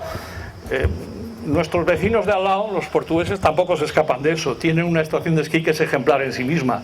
En la Sierra de la Estrella, que es el único punto en el que puede acumularse nieve, tienen una estación de esquí a la que es muy difícil llegar cuando nieva, y que cuando no nieva, pues no hay nieve. Resulta un poco curiosa, ¿no? De alguna forma la idea es que en todo este asunto nos han dado una batalla cultural y en buena medida la han ganado. Nos han dicho y nos siguen diciendo que, como decía Roto también, lo innecesario os es imprescindible. Y efectivamente en esa batalla cultural hemos salido perdiendo. También, modelo de transporte. Pues, ¿qué modelo de transporte hemos tenido? En buena medida, esta locura, que ahora todo el mundo dice que es una locura, de autovías, AVEs, autopistas. Bueno, las autovías eran autopistas ya en nada, porque si es una cuestión de cobro, no solo en Cataluña vais a sufrirlo, vamos a sufrirlo en el resto claramente. Todo este modelo de transporte ha estado subordinado a esa expansión sobre el territorio, en el que también, como decía el Roto, en una imagen fantástica en la que aparece un coche en una tremenda autopista en medio de la nada, dice: esta autopista no lleva a ningún sitio, no te preocupes, los sitios los creará ella. Era la idea, efectivamente. O sea, si a una hora, antes le comentaba a Tom que en una de las declaraciones para la cumbre social, de la cumbre social de Huelva, en este caso, que es de donde yo vengo, hay una insistencia, sea cumbre social, sea periodo de movilizaciones, sea lo que sea, siempre se tiene que reivindicar la creación de las infraestructuras necesarias para que salgamos del nivel de desarrollo, que parece muy pequeño, el que debemos de tener por aquella esquina. Nos tenemos que equiparar al resto del Reino de España, y para eso necesitamos infraestructuras. Esas infraestructuras harán el milagro de, en el caso de las autovías, crear los sitios, en el caso de los aeropuertos, de crear los aviones y traerlos llenos de gente y de riqueza. Ya lo hemos visto también en el caso de los aeropuertos. Esto, nos han ganado de alguna forma la batalla, o al menos durante todos estos años hemos perdido batallas, porque ha habido también un cierto modelo cultural relacionado con esto, en el que todo se justificaba en base a la supuesta creación de empleo y riqueza. También el Roto lo reflejaba muy bien. Una manifestación se veían unas siluetas negras con una pancarta que ponía: la corrupción crea empleo, defiéndela. Y ha sido así también. O sea, aquella gente, buena parte de los activistas y las activistas que estamos funcionando en el territorio, siempre nos hemos encontrado enfrente con la idea de que éramos un estorbo para la creación del empleo. lo sigue siendo ahora. Luego Jaume os lo contará, pero no hay proyecto que se justifique en ninguna otra cosa que no sea una relación de empleos. En cualquier evaluación de impacto ambiental, el estudio de impacto ambiental tiene una parte positiva. Puede haber muchas partes negativas, pero hay una parte positiva que lo cura todo, que es la riqueza y el empleo. Nos lo han metido y nos lo hemos creído, o nos lo hemos ido creyendo, porque ha tenido efectos sobre la capacidad de movilización y de actuación, y ha tenido efectos nefastos fundamentalmente sobre las políticas municipales. En este país hace 30 años se podía considerar, en muchas zonas del país, se podía considerar que se podía hacer algo desde los ayuntamientos y desde la izquierda, que se podía hacer política diferente desde la izquierda. Ahora mismo es muy difícil plantearse esto, porque hay un modelo instalado, un modelo político-cultural, en el cual la administración, el poder político, se ha puesto al servicio de los promotores. Y esto crea escuela. Crea escuela hasta tal punto que realmente, yo creo que sobre todo en lo que conozco de Andalucía, quizás también en la región murciana, en el País Valenciano, también en los entornos de Madrid y probablemente en otros sitios que no conozco, quienes deciden qué hacen y qué firman los concejales y los alcaldes son los promotores. Hay una conversación muy significativa que salía en una escucha telefónica hecha por la Guardia Civil a una alcaldesa en Cádiz, en concreto en Grazalema, no era la alcaldesa, era al secretario del ayuntamiento. En la escucha telefónica, el promotor que había desviado, lo que se hace en estos casos, había cogido el río de Grazalema, lo había desviado y había construido unas cosas allí. Ecologista de Nación lo denunciamos y bueno, por este tipo de cosas que a veces pasan, pues al final la Guardia Civil efectivamente hizo un seguimiento del tema. Y las escuchas a las que hemos tenido acceso luego, el promotor le decía al secretario: oye, pero esa alcaldesa, ¿por qué sale diciendo eso de que habrá que revisarlo? ¿Para qué la hemos puesto entonces? Habrá que poner otra. Es un poco esa idea de que el poder político se maneja desde algo tan simple como los promotores, que en algunos casos, véase Jesús Gil o véase otros, que hay un viaje de ellos también, pero Jesús Gil quizás sea el ejemplo más significativo. No solo han decidido qué dicen los alcaldes, sino que algunas veces han dicho: pues lo hago yo, que así en primera persona queda mejor. Eso es también un modelo criminal. Ese modelo criminal en el que bancos financian a promotores, que compran políticos, que a su vez determinan los informes técnicos. Ojo con esto. O sea, en los debates suele haber también esta idea de, hombre, los informes técnicos eran favorables. Lo que importa es saber quién contrató al técnico. Fundamentalmente, esa sería la idea clave. Entonces, los técnicos han formado parte de esto, y el sistema judicial también. Hay un sistema judicial que protege todo esto. Esto es lo que ha funcionado, esta es la trama que ha ido funcionando en este país, y que tampoco se puede decir que sea una trama especialmente desconocida. Tenía por aquí para enseñaros una cosa muy curiosa. Es un boletín criminológico de una institución, del Instituto Andaluz Interuniversitario de Criminología, allá del año 2003. Digo que es curiosa porque en el sitio donde yo vivo, en Ayamonte, tuvimos la humorada de coger el boletín, fotocopiarlo y entregarles un ejemplar a cada uno de los concejales del lugar. Y el boletín, entre otras cosas, decía cosas tales como, por ejemplo, incluso entonces las actividades constitutivas de delitos urbanísticos no son objeto de persecución. El impulso de oficio brilla por su ausencia. Solo las partes afectadas, que estén bien organizadas y sean capaces de llevar a término una investigación siempre difícil, podrán lograr la activación del sistema judicial. Las actividades delictivas más frecuentes conectadas con la actividad urbanística están relacionadas con la corrupción de la administración local, pudiendo tener que ver con delitos de cohecho, tráfico de influencias y fraude. Era bastante clarito. En el año 2003 no se puede decir precisamente que ahora se haya descubierto que en buena parte de los municipios costeros de este país, especialmente esa zona de la franja del Mediterráneo y del Atlántico hasta la frontera portuguesa, prácticamente ahora en casi todos los ayuntamientos hay alguien procesado por delitos de este tipo. ahora que se acabó el negocio, pero realmente esto venía pasando desde siempre y era sabido. Cuando algo pasa desde hace muchos años y es sabido, genera cultura, y esa cultura es tremendamente peligrosa. Eso significa que ha habido una corrupción que ha afectado incluso a aquellos elementos democráticos que podía haber en el funcionamiento municipal y que había en el funcionamiento municipal. Ahora mismo es impensable, resulta impensable recuperar esa cultura democrática en muchos de estos sitios, porque hay un hábito instalado de que solo se puede funcionar con sistemas corruptos. ¿Quiénes han estado implicados en esto? En este modelo criminal también. Pues evidentemente las propias administraciones en todas las escalas. Fijaos que era muy importante para cualquier promotor o negociante que la propuesta de urbanización que hiciese, la hiciese en una población en la que el color político del ayuntamiento coincidiese con el color político de la administración autonómica. Esto ha funcionado bien cuando se ha hecho así. Si a Gil se lo quitaron de en medio es porque había conflicto con la Junta de Andalucía, no porque no hubiese otros ayuntamientos que hacían lo mismo que el Gil. Yo me atrevería a afirmar que lo hacían el 90% de los de la costa. Lo que pasa es que Gil le funcionó bien cuando le funcionó, pero los promotores normalmente elegían mejor. En el caso de Andalucía había que elegir ayuntamientos del PSOE, porque de esa forma toda la cadena de la administración de la Junta de Andalucía se ponía en marcha. Lo mismo en la región murciana y lo mismo en el País Valenciano.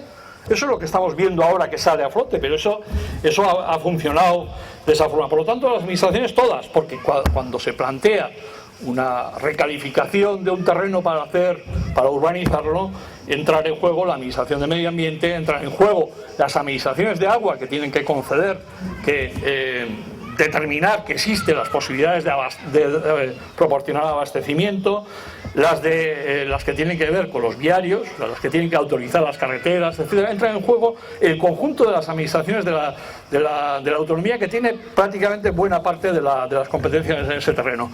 Y esa implicación ha sido necesaria. Junto con ello, evidentemente, las empresas grandes de energía, de agua, etcétera, que han entrado en ese juego. ¿Qué ha pasado luego con esto? Pues evidentemente ha habido una acumulación de beneficios brutal, y esa acumulación de beneficios brutal, si le hiciésemos el seguimiento, veríamos que se está reinvirtiendo en sectores como el agua, que es quizás de los más potentes desde ese punto de vista, energía, evidentemente. Hay un ejemplo claro, que es el de la primera crisis de una gran empresa inmobiliaria, que fue la de Fadesa Martinsa. No sé si os acordáis, fue la que dio el detonante en su momento. El dueño de Fadesa, de una de las dos integrantes, uno es Fernando Martín, él fue, como no, presidente de Real Madrid. O sea, siempre cuando nos encontremos una gran inmobiliaria tendremos algún presidente de algún club, y por supuesto los de Real Madrid están en todo, el actual especialmente, que toca todos los palos, ¿no?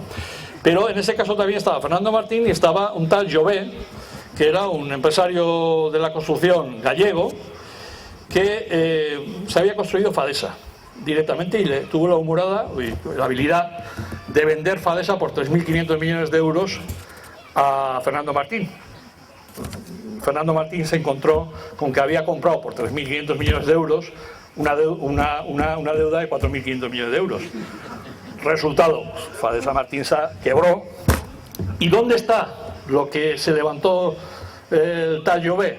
Pues es el principal accionista de Acciona. Ahí es donde nos lo podemos encontrar ahora. Empresa que tiene sector inmobiliario, pero que fundamentalmente se dedica a la energía y que ha vendido también imagen de empresa verde durante mucho tiempo. Bueno, simplemente para acabar, los impactos no lo sabemos todos, los impactos de esto, o sea que los impactos, destrucción del litoral, de ríos cuyas aguas no están allí sino en el campo de golf,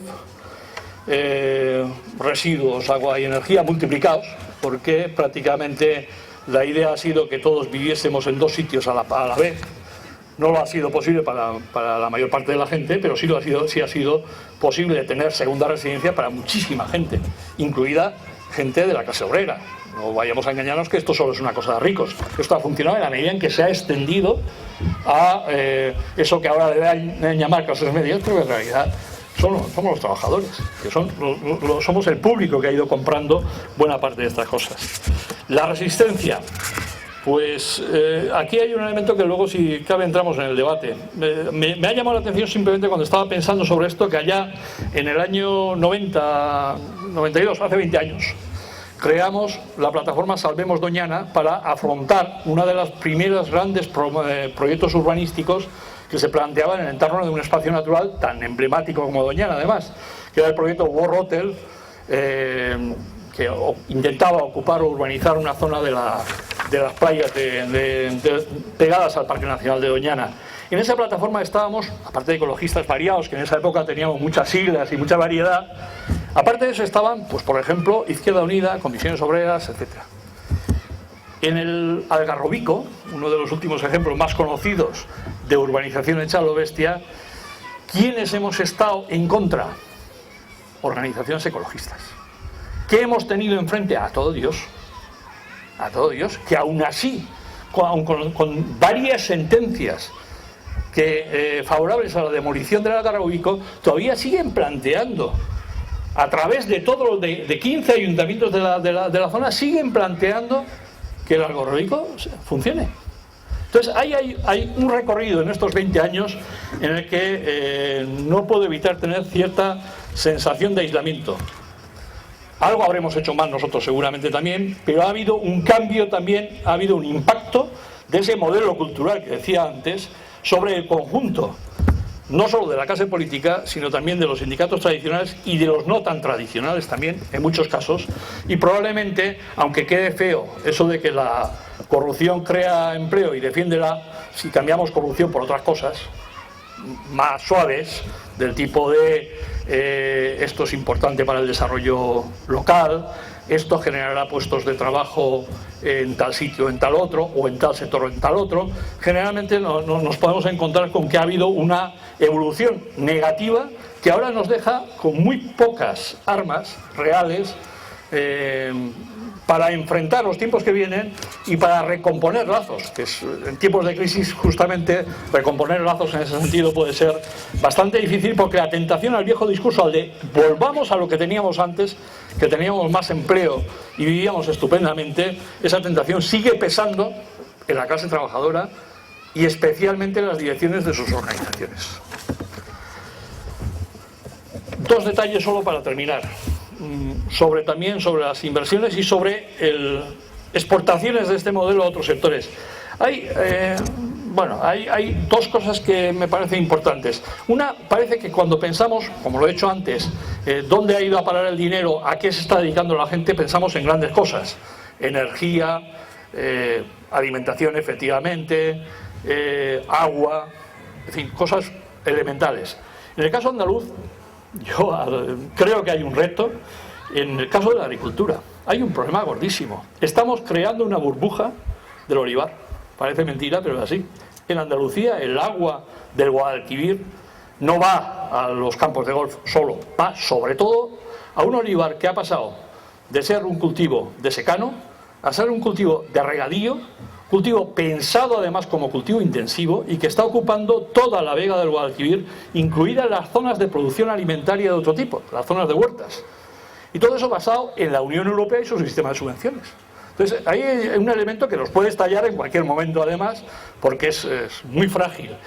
Lo mismo que el olivar, podríamos pensar en los cítricos. Hay bastantes ejemplos de capital acumulado en otros terrenos que ahora se reinvierte en sectores agrícolas, o en otros, pero fundamentalmente señalados sectores agrícolas, pero utilizando el mismo modelo empleado en la especulación inmobiliaria, un modelo especulador también. Y otro elemento en el que quería señalar y que de alguna forma también ahora está afectando claramente es el de los parques temáticos y los espacios francos mafiosos. Lo plantearon en los Monegros, lo consiguieron en algunos espacios menores como la Warner y lo están planteando en Eurovegas. Cuando nos planteamos que hay que resistirse a todo esto, resistir significa que afrontar o plantear la resistencia ante cuestiones como Eurovegas ahora o similares, no solo es una lucha de derechos o una lucha de protección de un espacio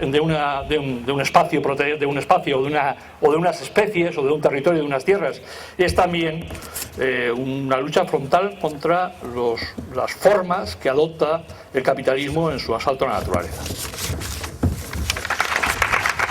Buenas noches. Ser último tiene la pega que estáis más cansadas y tenemos hambre y ya llevamos todo el día aquí de charlas y debates. Entonces intentaré resumir, ir al grano, decir muchas cosas en pocas palabras y dejar un poquito de espacio para luego el debate. Hablar de Eurovegas os podría hacer haciendo una crónica de estos últimos 8 meses que podríamos llamar de pesadilla, pero sería un poquito aburrido y largo, entonces lo haré de otra forma más sintética. Por si alguien no tiene claro la magnitud de lo que estamos hablando y por qué sale aquí, porque se nos ha invitado a este foro y porque los compañeros también han hecho mención al caso, Eurovegas se plantean en 2 posibles ubicaciones, cerca de Madrid y al lado de Barcelona. Se plantean alrededor de 12 grandes, inmensos hoteles resort de unas 36.000 habitaciones. Se habla de 6 megacasinos con más de 18.000 máquinas tragaperras, más de 1.000 mesas de juego. Se hablan de 3 campos de golf, no pueden faltar. Se habla de un espacio para convenciones, la zona comercial, etcétera, etcétera, etcétera. Un monstruo. En Cataluña, cuando la empresa que lo impulsa, que luego la comentaré, os explicaré, llega, dice que quiere 800 hectáreas de terreno para ubicar su complejo. Yo creo que el resumen que podía soltar al final de mi presentación, de mi intervención, puede ser que este Eurovegas es una inmensa metáfora, en el sentido de que es la expresión de todo aquello que nos repugna, todo aquello que nos repele, todo aquello que nunca aceptaríamos y nunca querríamos al lado de casa, pero que los que mandan, los poderosos que tienen el poder económico y político, nos intentan vender y forzar a cualquier precio, hasta el punto, para que os hagáis una idea, que bueno, quienes vivís en Cataluña ya lo habréis visto seguramente, quienes no, pues os hará gracia, uno de los programas más vistos de la televisión autonómica, de TV3, es Polonia, es un programa de humor político, comentan en un tono muy jocoso la actualidad política, y en los últimos capítulos, digamos, de final de temporada de primavera, ya antes de entrar en las vacaciones de verano, sacaron varios sketches en que se veía al presidente de la Generalitat, Artur Mas, bajando con un ascensor al infierno para pactar con Sheldon Adelson, el impulsor de Eurovegas, las condiciones según las cuales iba a instalar Eurovegas en Cataluña, ¿no? En Barcelona. Por lo tanto, si incluso en la televisión pública hay algún periodista o algún creador que sepa de simbolizar con un pacto con el diablo esta escena, esta situación, este proyecto, significa que no somos 4 locos ecologistas los que estamos defendiendo que no se construya esto, ¿verdad? Plataforma Autónoma Eurovegas, que me he puesto pancartitas por ahí y la revista por ahí de entrada, agrupamos más de, por decir, 4.500 entidades y colectivos sociales en Cataluña. Primero éramos unos 250-300, pero se unió de repente la mesa del tercer sector social, que agrupa a todas las entidades sociales de Cataluña que hacen cualquier tipo de asistencia social, desde temas lúdicos a temas de apoyo a diferentes colectivos con enfermedades crónicas, etc.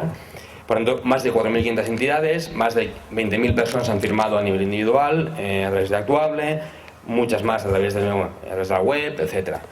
En Madrid se genera también como reacción al proyecto la plataforma Eurovegas No, que tiene una plataforma, digamos, central y luego algunas otras más territoriales o regionales, y estamos bastante coordinados y bueno, nos intercambiamos información y planteamos las luchas que tenemos que llevar a cabo para frenar esto, ¿no? Bueno, Eurovegas realmente, ¿qué es? Os he dado las cifras, los números, pero si hasta ahora, pues Tom sobre todo, y también un poquito Esther, nos hablaban de la nueva economía verde que nos quieren vender, este nuevo capitalismo verde, que en el fondo, cuando le arrancamos la máscara, vemos que es el capitalismo de siempre, con un brochazo de pintura. En realidad Eurovegas es la prueba de que cuando tienen la ocasión, los capitalistas, quienes detentan el poder económico, se quitan esa máscara ellos mismos y muestran su lado más feroz, más salvaje, para proponer proyectos absolutamente inmorales e inaceptables en una época que no fuera de crisis profunda como, al menos desde el punto de vista socioeconómico, se está viviendo ahora. Es decir, han sido capaces de decir explícitamente lo que nunca habían dicho en un escenario en que la sociedad fuera más fuerte, que no hubiera el paro y la precariedad que hay hoy en día y que hubiera más capacidad de resistencia. La metáfora va hasta el punto de que Artur Mas, el presidente de la Generalitat, en un intento absolutamente estúpido de justificar Eurovegas, se va a Massachusetts, Estados Unidos, y se fotografía, no sé si era con el alcalde, si era con el gobernador, a su lado, diciendo que Cataluña y el estado de Massachusetts apuestan por un modelo económico moderno, tecnológico, desarrollado. Cuando un periodista pregunta, bueno, pero claro, Massachusetts tiene el MIT, ¿no? Instituto de Tecnología Avanzada y tal, Cataluña está apostando por Eurovegas como alternativa de desarrollo económico avanzado, socialmente justo y tecnológicamente. Bueno, es un modelo de turismo nuevo que queremos impulsar, queremos ser líderes mundiales. El turismo y la tecnología van de la mano. Absurdo a este nivel que el presidente de la Generalitat se moja los pies de barro para justificar algo que es injustificable, ¿no? O el mismo consejero de territorio de la Generalitat se va a Río hace un par de meses a participar en toda la gran mentira de Río +20 de la economía verde, cuando el proyecto estrella de su gobierno para salir de la crisis es Eurovegas. Es decir, que ni siquiera nadie puede ser capaz de justificar como un proyecto de economía verde. Nadie. Ni el propio Generalitat lo va a justificar nunca porque se le caería la cara de vergüenza, ¿verdad? Pues la metáfora es esta, ¿no? De alguna forma, como se están quitando la máscara y están usando la desesperación, un chantaje social a toda la población parada, precarizada, etcétera, para vender lo que nunca sea vendible en una metáfora de acelerar la máquina de tren hasta el infinito, como la película Los hermanos Marx, cuando empiezan a quemar la propia estructura del tren para alimentar la locomotora y coger más velocidad, ¿no? Si quieren más madera, ¿no? Es la guerra, pues quemamos todo lo que hay, no queda por quemar, ¿no? Y entonces en esta economía de guerra, que vamos a quemarlo todo, el único objetivo que dan es la economía, es el empleo, son capaces de sacrificarlo todo, el alma al diablo, como decía el programa este de TV3, ¿no? Porque realmente, ¿quién es Sheldon Adelson? ¿Quién es este personaje que nos viene aquí a sacar de la crisis, ¿no? Dicen, pues básicamente es un mafioso reconocido, famoso a nivel mundial, que tiene vínculos estrechos con la mafia, peor mafia de Macao, de China, que tiene vínculos con los más fastidiados, jodidos traficantes mexicanos de drogas, que tiene varios procesos abiertos en Estados Unidos, en China y en otros lugares por todas sus prácticas y conniventes con estos sectores de la economía más oscura. Es un trilero porque es un buen jugador y en ese sentido ha sabido jugar con el enfrentamiento Madrid-Cataluña, Madrid-Barcelona. ¿Dónde está la bolita, no? O sea, si estoy puesto por Barcelona, puesto por Madrid, venga, a ver quién me da más, quién pone más billetes sobre la mesa, ¿no? Pues está jugando a eso, con lo cual se demuestra que es un buen jugador de póker. Pero sobre todo es un peligrosísimo halcón de la extrema derecha judeo-norteamericana. Es decir, es un personaje tétrico que apoya al ala más dura de los sionistas israelíes, que apoya al ala más extremista de los republicanos estadounidenses, primero a Newt Gingrich, precandidato republicano del ala derecha del Partido Republicano, del Tea Party a la derecha. Y después, cuando este pierde, pues apoya al candidato, al Mitt Romney. Creo que ya hay $10 millones aportados a la campaña de Romney, ¿no? Y han prometido hasta 20 o 30, no sé cuántos. Entonces es un personaje realmente tétrico, ¿no? Que ya nadie se atreve incluso a negarlo. Incluso en los medios de comunicación más derechistas del país empiezan a publicar noticias, porque claro, nos publica el New York Times, si salen ahí será verdad, ¿no? Y entonces empiezan a darnos cancha, a darnos voz a los críticos diciendo, quizá este tío sí que es alguien un poco de dudosa moral o de dudosa integridad ética, ¿verdad? Bueno, pues este personaje nos llega hace 8 meses aproximadamente, es cuando empieza a seguir las noticias, nos plantea un montón de promesas, salen los medios, empieza a soltar palabras, todos los medios de forma crítica se las publican, se empiezan a hablar que se van a generar, primero hablan de 20.000, luego 50, luego 100, luego 150, llegan a publicar 260.000 empleos entre directos e indirectos vinculados a Eurovegas, una imposibilidad absoluta, no hace falta que lo justifique, pero tenemos datos. Empiezan a hablar de cifras de inversión, que si 5, que si 10, que si 15, al final llegan a hablar de 26.000 millones de euros de inversión, la inversión privada más importante de la historia de Europa. ¿Cómo vamos a decir que no a eso? Aunque no nos gusten mucho los casinos y todo lo que haya con ellos, es igual, no podemos decir que no a una inversión así en época de crisis. Y los gobiernos autonómicos, de la Generalitat de Cataluña, de Convergencia y el PP de Madrid, Esperanza Aguirre, se ponen la alfombra roja le hacen el pasillo de bienvenida a este y a sus compinches para que lleguen, para que les vendas la moto y sobre todo para negociar las condiciones. Hay una negociación de las condiciones que realmente pide a nivel de proyecto, y luego está la parte oscura que no nos van a contar, pero que nos vamos medio enterando de todo lo que en paralelo se está negociando, las prebendas, beneficios, comisiones, etcétera, que nos imaginamos están cobrando ya alcaldes, concejales, consejeros autonómicos y a cargos más altos todavía, ¿verdad? ¿Pero qué supondría Eurovegas aquí? Supondría, en primer lugar, un impacto tremendo, o sea, una apuesta por un modelo económico fracasado, es decir, frente a la crisis más crisis, si la crisis hemos llegado a ella, entre otras cosas, no os lo voy a explicar aquí, pero hemos llegado a ella, entre otras cosas, por la especulación inmobiliaria, por la economía que se venía a llamar justamente economía de casino, de hacer dinero con dinero, hacer girar la máquina, que surja el dinero, no del esfuerzo, no de la producción, no de la vinculación con la tierra, con el territorio, con los bienes reales, sino del dinero mismo, generar más dinero. Pues frente a esa crisis que nos ha llevado a una explosión económica y con consecuencias sociales trágicas, más crisis, más del mismo modelo, jugar a especular con el territorio, jugar a que venga el dinero aquí, flujos financieros, que ellos solitos generarán riqueza para el pueblo. Y unos cuantos se lo creen, ¿no? Pues este modelo económico, aparte de que ya sabemos a dónde nos lleva, en sí mismo es absurdo, porque se basa, a pesar de que nos han intentado vender que no es solo casinos, también hay hoteles, también hay convenciones, también hay zonas de ocio, incluso el Cirque du Soleil va a montar aquí su sede, que bien, podemos verlos cada día, y lo han vendido así, como un valor añadido. Realmente el negocio, el 75% del negocio de esta gente, esta corporación, viene del casino en sí mismo, del casino. Significa que todo lo demás es para dar la cobertura logística y la justificación a la inversión del casino. Pues resulta que precisamente por eso mismo los precios de los hoteles donde hay casinos de esta gente son precios bajos en los hoteles. ¿Qué significaría? Que estaríamos, digo para discutir el argumento económico, estaríamos hablando de que hace una competencia desleal al sector turístico, que sí que son pequeñas y medianas empresas en parte, pero que emplean mucho más gente en unas condiciones un poco más estables, no diré que sea una maravilla, pero un poco más estables. Pues una competencia desleal con precios reventados, porque lo que quiere esta gente es que se llenen sus hoteles para que la gente baje al casino, se juegue la pasta en el casino y luego vaya a consumir a su hotel, a su restaurante, a su teatro, a sus tiendas, etcétera. Por tanto, van a fastidiar y van a joder económicamente a todo el entorno, sea en Madrid, sea en Cataluña, de infraestructura turística, porque va a hacer una competencia desleal. Por no hablar de, en el caso nuestro en Cataluña, se perderían de forma directa más de 1.500 puestos de trabajo que hay hoy ya en la agricultura local. ¿De acuerdo? Luego explicaré qué hay aquí en Cataluña, en el Delta de Llobregat, aunque lo tenéis en la revista esta que está por ahí fuera, pero bueno. Por tanto, como modelo económico es un absurdo, es una contradicción, es apostar por más crisis, es cargarse un modelo turístico que se ha construido durante muchos años, turismo de calidad, sobre todo cultural, como complemento a la playa y sol y playa, puede acabar siendo perjudicial para la economía.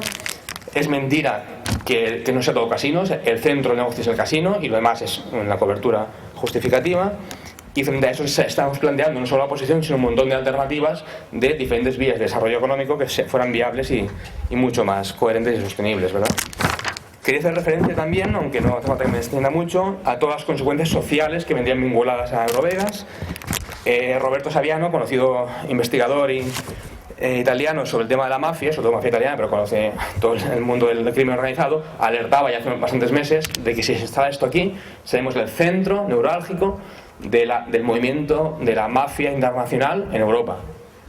Ya la tenemos al lado de casa, unos más que otros, pues con Eurovegas eso será el centro neurálgico de la mafia en Europa, con todo lo que significa eso: prostitución, tráfico de mujeres, tráfico de drogas a inmensa escala, efecto llamada de todas las mafias que vendrían aquí a jugarse y a blanquear dineros, y todo lo que ha vinculado a esto: delincuencia, ludopatías, aumento de las ludopatías, efecto llamada sobre la población desesperada de otras regiones del Estado, incluso de más allá, que vendrían atraídas por la promesa de empleo, buscando una oportunidad, aunque sea miserable, pero que luego se dan cuenta que no es mentira. ¿Y cómo me vuelvo a casa habiendo fracasado? Ya hemos vivido esta problemática en 15 años de inmigración masiva en España.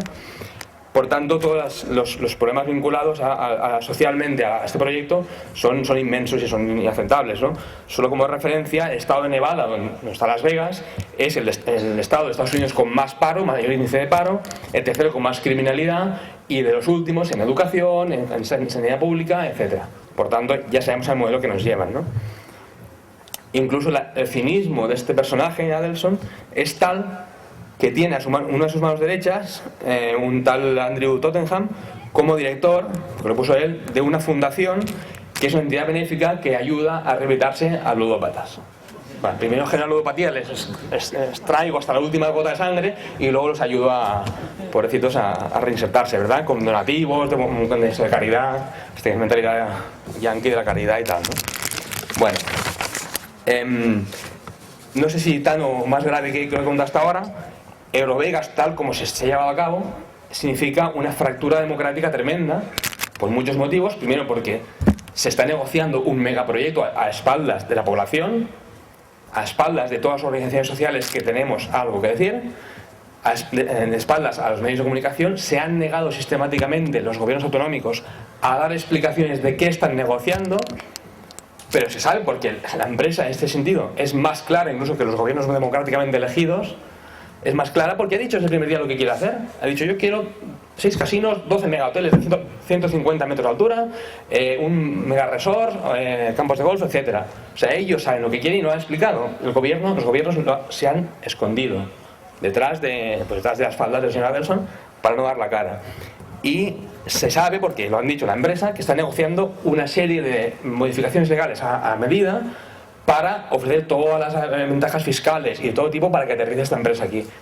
Ya estáis un poco al tanto del tema, con lo cual no me voy a extender, pero desde exención de pagar impuestos, exención de cotización de seguridad social, modificación de la ley de extranjería, modificación de la ley del tabaco, de la ley del menor, de las leyes de centros comerciales, etcétera, etcétera, etcétera. Hasta 30 leyes se podían modificar expresamente para esta gente. Claro, si tenemos en cuenta que estamos en un momento en que la legitimidad democrática de los gobiernos está muy cuestionada. Estamos en un momento en que socialmente la política está más desprestigiada que nunca. Todas estas nuevas estrategias, nuevos movimientos solo hacen que añadir más desprestigio y más escepticismo de la sociedad hacia los gobiernos, pero sobre todo genera, creemos nosotros, una sensación de que ya nada vale, que todo es legítimo con tal de fomentar un nuevo negocio, en este caso un negocio especulativo tremendo como se está hablando aquí, porque modifican leyes a medida, van a tener que invertir dinero público para hacer o rehacer infraestructuras. La plataforma colega nuestra de Madrid ha calculado que sean 2.000 millones de euros de inversión pública para modificar infraestructuras o hacer nuevos accesos. Incluso a nivel de financiación no está claro cómo van a conseguir la financiación, porque primero llegan prometiendo millones que se salían por los bolsillos. Ahora dicen que no, que ellos solo ponen una pequeña parte y el resto es inversión que hay que lograr de bancos privados o públicos, con lo cual ya se están planteando que el gobierno central español declare Eurovegas como un proyecto de interés general y se pida un crédito al Banco Europeo de Inversiones, por ejemplo, con el aval del Estado por 4.000 millones de euros, que es la primera fase de Eurovegas. Imaginaros que se pida un crédito con el aval público para construir un negocio privado que además puede fracasar perfectamente, con lo cual, ¿quién acabaría pagando esa factura? Pues ya lo sabéis, ¿no? Por no decirle que si hay este dinero público disponible para activar la economía, demonios, que por qué no lo ponen en marcha, que circule, que paguen deudas públicas y que están ahogando a las empresas y están provocando que la gente se vaya al paro, que ayuden a impulsar la microempresa, los proyectos cooperativos, que eso sí que generan empleo y mucho más empleo que estos megaproyectos. Si hay dinero, ¿por qué no se emplea en esto, no? Ya también sabemos la respuesta. Ya intentando simplificar, no hace falta que me extienda mucho. El Delta de Llobregat, a nivel de impactos ambientales, sería una cosa brutal. O sea, puedo decir que es casi un milagro que se haya conservado un espacio natural y agrícola grande al lado de una megaciudad europea. Casi no hay otros ejemplos. Casi todos los espacios agrícolas han quedado arrasados por la urbanización, por el continuo urbano. En el caso de Cataluña es casi un pequeño milagro que se haya conservado. Y ahí tenemos la tercera zona húmeda más importante de toda Cataluña, un punto estratégico en las rutas de migración de especies de aves de Europa, norte de África, por lo tanto crítico para muchas especies protegidas. Son espacios naturales con nivel de protección autonómico, estatal y europeo. Hay especies endémicas que solo existen en ese lugar o en 4 lugares más de la costa mediterránea. Y eso en cuanto a que es la biodiversidad en sí misma, pero luego hay que tener en cuenta lo que significaría construir una nueva ciudad equivalente casi a 600.000 habitantes, es la dimensión de este complejo, en cuanto a consumo de agua, con la situación que tenemos de un país seco en general. En cuanto a afectación al microclima que hay en el delta del Llobregat, en nuestro caso, que permite que haya mayor pluviosidad y por tanto mejor condiciones para la agricultura y para los espacios naturales. Tenemos un acuífero que es estratégico porque es una reserva de agua dulce que históricamente se ha generado y que es una reserva para toda la área metropolitana en caso de sequía. Eso también se destruye con Eurovegas por los cimientos y porque se pavimenta, 800 hectáreas. Por no hablar del consumo energético y de su efecto sobre el cambio climático directo e indirecto, ¿no? Dos notas más, una y acabo. Una, no voy a alargarme tampoco mucho porque este lo ha comentado y introducí ahora, es el hecho de tener una zona agrícola al lado de una gran ciudad, una zona que tenéis que visitarla si no la conocéis. Es una de las tierras más fértiles del Mediterráneo, no diré del mundo porque hay que ser un poco modesto, pero del Mediterráneo son las tierras más fértiles. Se dan varias cosechas al cabo del año. El agua está en el freático, está a 1 o 2 metros, casi no tienen ni que regar los agricultores porque las plantas chupan del suelo y casi no tienen que regar excepto al principio. Y por tanto perder esas tierras agrícolas significa perder la oportunidad de avanzar hacia una soberanía alimentaria, que es la garantía de suministro futuro de alimentos. Si no tenemos alimentos, ¿de qué sirve tener todo el resto, ¿no? El dinero no se come como nos hacían los indios de Estados Unidos, ¿no? De Norteamérica. Y es un lugar aparte donde hay un montón de proyectos interesantísimos de conversión de agricultura ecológica muy interesantes. Por último, deciros que ya acabó la lucha de Aturem Eurovegas, Eurovegas no en Madrid, va a seguir. No sabemos si en la semana que viene o la otra, o dentro de un mes o dentro de 3 meses anunciarán lo que piensan hacer esta gente, unos y otros, gobiernos y empresa, pero lo que hemos percibido a través de toda la larga lista de acciones que hemos venido haciendo y de actividades reivindicativas y tal, es que la batalla en la calle la hemos ganado, básicamente.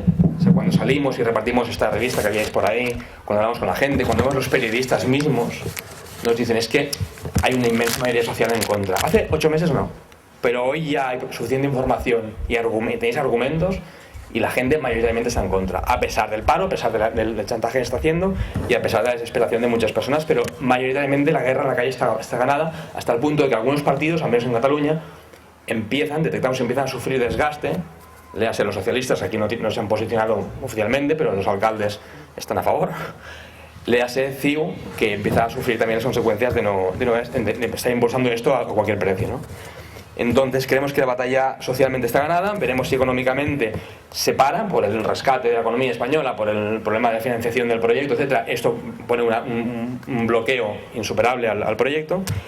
Pero sea como sea, lo que sí tenemos claro es que desde las plataformas nos vamos a apoyar mutuamente, no vamos a jugar al juego de los poderosos, al enfrentamiento, a las rivalidades estúpidas entre pueblos. Y ya el concierto que está convocado aquí el día 15 de septiembre, si estáis en ahí, por favor, en Cornellá, para hacer frente a Eurovegas. Y hemos dicho que si es en Cataluña, se aparece no Eurovegas en Cataluña; si es en Madrid, diremos no Eurovegas en Madrid, solidaridad con Madrid.